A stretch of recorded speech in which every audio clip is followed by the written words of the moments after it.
Teknik meditasi transendental, video resmi, cara kerja TM. Hai, nama saya Bob Roth dan saya telah menjadi guru meditasi transendental selama lebih dari 40 tahun. Saya ingin memulai dengan definisi yang sangat sederhana dari meditasi transendental. Nomor 1, TM adalah teknik yang sangat sederhana.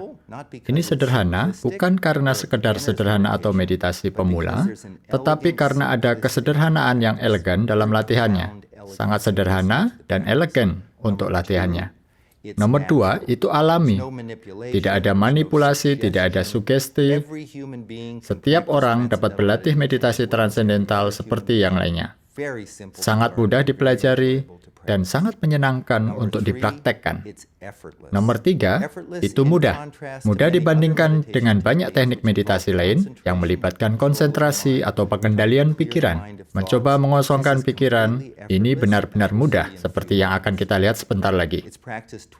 Ini dipraktekkan selama 20 menit 2 kali sehari, duduk dengan nyaman, di kursi dengan mata tertutup. Itu bisa dilakukan di kereta api, bisa dilakukan di pesawat terbang, bisa dilakukan di dalam mobil, tentu jika orang lain yang mengemudi. Intinya bisa langsung dilakukan saja, hanya sekedar dilakukan dengan duduk nyaman. Ini adalah teknik diam dengan mata tertutup. Dan inilah yang bukan meditasi transendental. Ini bukan filosofi, saya tidak memiliki filosofi untuk Anda ketika Anda belajar meditasi transendental. Tidak ada yang akan memberi Anda filosofi hidup ala TM. Tidak ada filosofi apapun, tidak melibatkan perubahan gaya hidup, Anda tidak perlu mengubah pola makan Anda atau apapun. Dan yang ketiga adalah tidak ada yang harus dipercayai. Saya ingin menekankan itu karena kadang-kadang orang berpikir, oh ketika saya belajar meditasi, saya harus percaya tentangnya agar berhasil. Anda bisa 100% skeptis dan tekniknya akan tetap bekerja dengan baik. Manfaatnya sama dalamnya seperti jika misal Anda belajar sambil berpikir, oh saya percaya pada meditasi ini akan berhasil. Jadi tidak ada unsur kepercayaan tentang apapun. Jadi untuk memahami apa itu meditasi transendental dan untuk memahami bagaimana perbandingannya dengan bentuk-bentuk meditasi atau pengembangan diri lainnya, saya suka menggunakan analogi tentang lautan. Anda berada di perahu kecil, Anda berada di tengah lautan, dan tiba-tiba Anda diterjang gelombang besar ini. Gelombang besar setinggi 12-18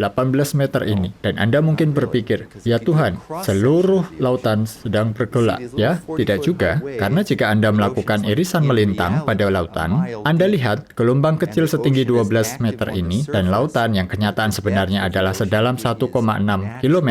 Lautan yang aktif di permukaan tetapi secara alami di kedalaman lautan adalah sunyi. Itulah sifat lautan, aktif di permukaan, tenang di kedalamannya. Dan analoginya adalah alam pikiran kita. Permukaan alam pikiran kita adalah tingkat berpikir aktif. Semua yang kita pikirkan tentang sepanjang hari seperti ombak di permukaan laut. Dan saya suka menyebutnya alam pikiran yang harus. Saya harus melakukan ini, dan saya harus melakukan itu, dan saya harus menelpon dia, dan saya harus menelponnya, dan saya harus membuat daftar tugas, dan saya harus menemukan daftarnya, dan saya harus membuat daftar tugas baru, dan saya harus pergi, dan saya harus melambat, saya tidur, dan saya harus bangun. Saya yakin semua orang punya pikiran yang harus suatu waktu. Dan ada kecenderungan alami, keinginan alami untuk memiliki ketenangan batin, kejernihan batin, fokus batin, inspirasi batin, kedamaian batin, kebahagiaan batin secara alami. Dan kata kuncinya adalah batin. Lalu pertanyaannya adalah, di mana batin itu dan bagaimana kita sampai ke sana? Jauh di dalam diri setiap manusia, jauh di dalam diri kita semua, ada sebuah tingkatan alam pikiran yang sudah tenang. Sudah tenang, sudah terjaga. Teks-teks kuno tentang meditasi menggunakan ungkapan-ungkapan yang sangat besar. Mereka mengatakan itu adalah sumber kreativitas yang tak terbatas, kecerdasan tak terbatas, kebahagiaan, fokus, kejernihan. Tingkatan itu ada di sana, dan jika itu ada di sana, itu ada di sana kemarin, itu ada di sana sekarang, itu juga akan ada di sana besok. Kita hanya kehilangan akses ke sana. Kita terjebak di sini, kita terjebak di permukaan, di level harus ini. Dan meditasi transendental adalah sebuah teknik sederhana alamiah tanpa usaha yang memungkinkan pikiran berpikir aktif untuk semuanya menjadi tenang dan mengalami tingkat pikiran yang lebih tenang. Dan tingkat pikiran yang lebih tenang kemudian mengalami apa yang disebut dengan sumber pikiran atau bidang kesadaran yang menyatu atau tingkat alam pikiran transenden, kesadaran murni. Sekarang pertanyaannya, bagaimana kita tahu selama meditasi transendental bahwa itu benar-benar terjadi? Bagaimana kita tahu sesuatu yang substantif sedang terjadi? Bahwa kita tidak sekedar membayangkannya, dan kita mengetahuinya dari sains. Dan mengapa kita mengetahuinya dari sains? Karena kita tahu dari sains, alam pikiran dan tubuh tidak hanya saling berhubungan. Dalam banyak hal, alam pikiran dan tubuh pada dasarnya adalah satu. Dan jika memang benar bahwa selama meditasi transendental, alam pikiran Anda dengan mudahnya, dengan nyamannya, menjadi tenang, mengalami tingkat alam pikiran yang lebih tenang dan lebih tenang lagi, dan kemudian mengalami sumber pikiran itu, maka harusnya itu muncul dengan sangat jelas dan terlihat selama meditasi, dan itu pasti juga terlihat di dalam tubuh. Pada dasarnya, apa yang ditunjukkan oleh penelitian adalah bahwa selama meditasi transendental, tubuh Anda memperoleh keadaan tingkat istirahat dan relaksasi, dan apa yang dilakukan istirahat yang dalam tersebut, itu memungkinkan tumpukan stres, kelelahan, ketegangan, kecemasan untuk dihilangkan. Ketika kita mendapatkan keadaan istirahat yang dalam, ada satu hormon, mungkin beberapa dari Anda pernah mendengarnya, yang disebut dengan kortisol. Kortisol dikeluarkan oleh kelenjar adrenal yang ada di ginjal saat kita sedang cemas. Jadi ketika kita cemas, tubuh mengeluarkan kortisol, dan kemudian ketika kita mengeluarkan kortisol, kita merasa lebih cemas lagi. Itu menjadi lingkaran setan. Kita mendapat tidur malam yang nyenyak, kadar kortisol turun sedikit. Itu sebabnya kita bangun tidur dengan perasaan yang lebih segar di pagi hari. Penelitian menunjukkan bahwa 20 menit meditasi transendental, kadar kortisol turun 30%. Ini adalah penurunan yang signifikan pada hormon kecemasan ini. Kadar serotonin dalam neurotransmitter yang disebut neurotransmitter kebahagiaan, ada peningkatan serotonin, ada peningkatan hormon lain yang disebut prolaktin, yang muncul ketika ada perasaan sejahtera. Penelitian lain menunjukkan hasil ini, manfaat dari hal ini, yaitu penurunan yang signifikan dalam tekanan darah tinggi, kolesterol, pengurangan risiko serangan jantung, stroke, aterosklerosis, pengurangan segala macam berbagai gangguan seperti gangguan bipolar, kecemasan berlebihan. Dalam 40 tahun terakhir, ada lebih dari 340 studi ilmiah yang diterbitkan dalam jurnal-jurnal ilmiah independen, termasuk Jurnal Asosiasi Medis Amerika Arsip Pengobatan Internal, Jurnal Asosiasi Jantung Amerika Stroke dan Hipertensi. Berbagai macam jurnal yang paling dihormati di dunia telah menerbitkan penelitian tentang meditasi transendental. Departemen Kesehatan Nasional Amerika telah menyediakan $26 juta untuk mempelajari efek meditasi transendental pada stres dan kesehatan jantung. Departemen Pertahanan baru saja memberikan dana hibah $2,4 juta untuk mempelajari efek meditasi transendental pada stres pasca trauma pada para tentara yang kembali dari daerah yang dilanda perang. Menurut saya, salah satu bidang penelitian yang sangat menarik adalah efek meditasi transendental pada otak. Ini menarik karena setiap pengalaman yang kita miliki berdampak pada otak. Jadi, penelitian tentang meditasi transendental menunjukkan dengan sangat jelas efek yang terjadi pada berbagai bagian otak, termasuk amigdala yang berada di pusat otak, dan itu adalah pusat rasa takut Anda, lalu otak depan yang merupakan fungsi eksekutif, dan pada kedua belahan otak, yang disebut aspek analitis dan intuitif otak. Dan apa yang mereka temukan adalah, apa yang ditunjukkan melalui penelitian adalah bahwa selama meditasi transendental ada penguatan koneksi antara bagian depan dan belakang otak. Ini penting karena otak bagian depan mengatur pengambilan keputusan, perencanaan, penilaian, pemecahan masalah, rasa tentang diri, penalaran etis. Segala sesuatu yang baik tentang otak bergantung pada hubungan antara bagian depan otak dan bagian belakang otak, antara semua aspek otak. Dan stres bisa dibilang merampas seolah-olah mematikan otak depan. Itu sebabnya apakah orang yang stres memiliki penilaian yang baik? Apakah orang yang stres memecahkan masalah? Merencanakan dengan baik? Tidak, karena otak depannya mati. Selama meditasi transendental, koneksi tersebut diperkuat. Selama meditasi transendental, koneksi antara belahan otak kiri dan kanan diperkuat. Semua bagian otak terhubung bersama-sama selama TM, dan karena ada yang disebut neuroplastisitas, koneksi yang kita miliki dalam meditasi bisa bertahan dalam kehidupan sehari-hari. Dan itulah sebabnya orang melaporkan bahwa mereka berpikir lebih jernih, bahwa mereka membuat keputusan yang lebih baik. Mereka memecahkan masalah dengan lebih baik. Mengapa para siswa menemukan nilai mereka naik dan nilai ujian mereka baik? Ini bukan sihir, karena sekarang otak mereka sudah dioptimalkan. Seluruh otak berfungsi dengan cara yang koheren dan terintegrasi. Bahkan ada penyebaran gelombang alfa yang koheren dari bagian belakang otak ke bagian depan otak. Dan gelombang alfa menunjukkan keadaan kewaspadaan yang tenang. Dan itulah yang dihasilkan oleh meditasi transendental, keadaan kewaspadaan yang tenang. Sekarang pertanyaan besarnya adalah bagaimana Anda mencapai ke sana? Bagaimana Anda beralih dari tingkat pikiran berpikir aktif, harus ini, harus itu, harus ini, ke tingkat yang lebih tenang dan lebih tenang dan lebih tenang menuju ke sumber pikiran itu. Dan bagaimana Anda sampai ke sana dengan mudah? Itu sudah ada di sana, kita tidak perlu memaksanya, kita tidak perlu mempercayainya, kita tidak perlu mengosongkan pikiran karena itu seperti mencoba menghentikan ombak di permukaan. Kita ingin mengakses tingkat alam pikiran yang sudah tenang. Ini adalah pengalaman yang luar biasa, pengalaman yang membahagiakan, pengalaman yang memuaskan. Dan bagaimana kita sampai ke sana? Kunci utama yang baru saya katakan adalah, itu adalah pengalaman yang memuaskan. Anda berada di pesta makan malam dan Anda berada di pojokan dan Anda berada dalam percakapan yang sangat membosankan dan hanya beberapa meter jauhnya Anda dapat mendengar percakapan yang sangat menarik. Kemana perginya perhatian Anda? Anda mencoba untuk tetap memperhatikan, tetapi Anda terus ditarik ke percakapan yang lebih menarik itu. Kecenderungan alami pikiran manusia tertarik ke suatu bidang, sesuatu yang lebih memuaskan. Benar-benar secara spontan, lebih memuaskan. Di dalam diri kita ada bidang kepuasan yang besar. Sumber pikiran menciptakan bidang yang sangat mempesona.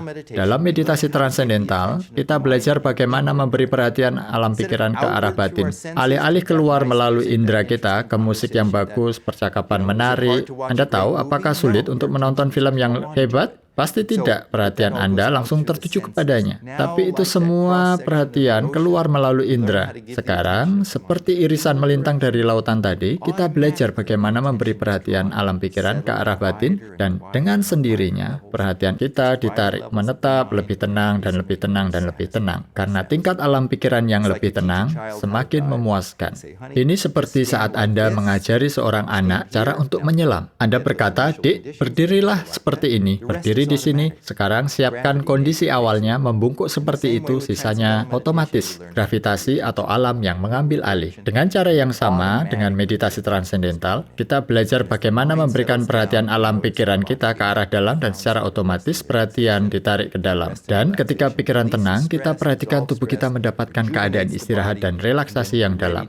Istirahat dan relaksasi itu menghilangkan stres, meremajakan tubuh. Kita siap untuk aktivitas selama 6, 8, 10 jam berikutnya dalam keseharian kita. Jadi agar perhatian alam pikiran dapat menjadi tenang dengan mudah, dalam meditasi transendental, kita menggunakan mantra. Mantra adalah kata atau suara yang digunakan secara senyap. Pertama, itu tidak memiliki arti. Jika itu memiliki makna, maka kita terjebak di permukaan. Apa maksudnya? Intelek yang bekerja. Ini juga merupakan kata atau suara positif yang digunakan secara senyap. Itu positif karena mendukung kehidupan. Itu adalah suara yang baik bagi alam pikiran untuk menjadi tenang. Itu adalah sebuah suara, sebuah mantra yang telah digunakan selama ribuan tahun lamanya hanya untuk tujuan ini. Meditasi transendental selalu diajarkan langsung oleh guru TM yang terlatih dan bersertifikat. Saya perlu menekankan ini. Meditasi transendental bukanlah meditasi massal. Ini bukan sesuatu yang Anda pelajari dari sebuah buku, bukan sesuatu yang Anda dapatkan dari sebuah kaset. Teknik ini diajarkan selama 4 hari berturut-turut sekitar 1 jam hingga 1,5 jam sehari selama 4 hari berturut-turut, dan hari pertama selalu langsung satu-satu dengan guru meditasi transendental terlatih, guru yang bersertifikat. Dan pada saat itu, apa yang Anda pelajari dari guru Anda diberi suara, mantra yang tepat, kendaraan yang tepat bagi Anda untuk menjadi tenang. Dan Anda akan diajarkan bagaimana cara menggunakannya dengan benar. Kedua hal itu sangat penting. Meditasi ini sudah ada sejak ribuan dan ribuan dan ribuan tahun yang lalu. Jauh sebelum adanya semua tentang isme. Ini bukan agama, ini bukan filosofi, ini adalah bentuk praktek manusia yang universal. Dan dari tradisi meditasi transendental yang disebut tradisi guru Veda yang diturunkan dari guru ke siswa, guru ke siswa, guru ke siswa, selalu dalam tradisi lisan selama ribuan tahun. Dan guru besar terakhir meditasi ini adalah Maharishi Mahesh Yogi. Dan Maharishi melanjutkan untuk mengajar dan mengawasi pengajaran dari ribuan dan ribuan guru meditasi transendental yang tahu bagaimana memilih mantra yang tepat, suara yang tepat untuk seorang individu, dan bagaimana mengajar mereka untuk menggunakannya secara benar. Tanpa keduanya, pada dasarnya, Anda tidak akan kemana-mana. Dengan keduanya, maka kita tahu bagaimana dengan mudah menjadi tenang dan mengalami tingkat pikiran yang lebih tenang, sepenuhnya meremajakan pikiran dan tubuh untuk kehidupan yang jauh lebih sehat dan lebih memuaskan. Apa bedanya meditasi ini dengan bentuk meditasi lainnya? Dan untuk hal ini kita lihat kembali pada penelitian ilmiah. Karena seperti yang saya katakan, penelitian menunjukkan bahwa setiap pengalaman mengubah otak. Dan pada dasarnya kita tahu dari sains bahwa ada 3 jenis utama dari meditasi. Jenis meditasi pertama disebut perhatian terfokus. Dan perhatian terfokus adalah seperti meditasi zazen atau meditasi vipassana, meditasi apapun yang melibatkan konsentrasi atau pengendalian pikiran. Mencoba mengosongkan pikiran Anda atau mencoba berkonsentrasi pada nafas Anda. Ini seperti mencoba menghentikan ombak agar tidak bergerak. Itu seperti menghentikan ombak di permukaan. Jadi itu adalah fokus. Itu adalah konsentrasi. Jenis meditasi kedua disebut pemantauan. Dan ini adalah bentuk meditasi mindfulness. Dan ini seperti benar-benar dengan cara melepaskan diri secara emosional dan hanya mengamati dan hadir dan memperhatikan lingkungan Anda atau memperhatikan pikiran-pikiran Anda. Dan itu hanya seperti mengamati naik turunnya ombak di permukaan alam pikiran Anda. Meditasi transendental tidak melibatkan konsentrasi apapun, dan itu bukan sekedar alat untuk observasi. Ini benar-benar teknik yang disebut transen sendiri secara otomatis, yang memungkinkan pikiran berpikir aktif untuk mengalami tingkat pikiran yang lebih tenang, dan kemudian melampaui pikiran dan mengalami sang diri, mengalami sifat kita sendiri yang tidak terbatas. Pada dasarnya, saya adalah orang yang sangat skeptis. Dan ketika saya mendengar tentang meditasi transendental, ketika saya menghadiri ceramah pengantar 45 tahun yang lalu, di akhir ceramah saya bertanya kepada guru, berapa banyak dari hal ini yang harus saya percayai agar berhasil? Karena saya tidak ingin harus percaya pada hal apapun. Dan guru itu mengatakan bahwa saya bisa 100% skeptis dan tekniknya akan bekerja dengan baik. Waktu itu dia tidak punya ponsel, tapi dia punya pena. Dan dia berkata, Anda tidak harus percaya pada gravitasi, bahkan Anda dapat berpikir bahwa hukum gravitasi Newton adalah sebuah lelucon. Tetapi jika Anda menjatuhkan dalam kasus ini ponsel atau telepon jatuh dengan cara yang sama. Dengan cara yang sama, kita tidak harus percaya pada apapun untuk bisa berlatih meditasi transendental dan untuk bisa mendapatkan manfaatnya. Dan itu karena kita sudah terprogram untuk pengalaman itu. Ini adalah sebuah mekanisme. Sebenarnya itulah diri kita. Meditasi transendental hanyalah sebuah teknik sederhana alamiah tanpa usaha untuk memberikan akses ke tingkat pikiran yang tenang dan sunyi yang selalu ada di sana, tetapi tertutupi oleh kebisingan, kegilaan-kegilaan sehari-hari. Jadi, tidak ada perubahan gaya hidup, tidak ada yang harus dipercayai, tidak ada filosofi. Ini hanya sebuah teknik sederhana alamiah tanpa usaha yang sekali dipelajari akan Anda bawa seumur hidup Anda.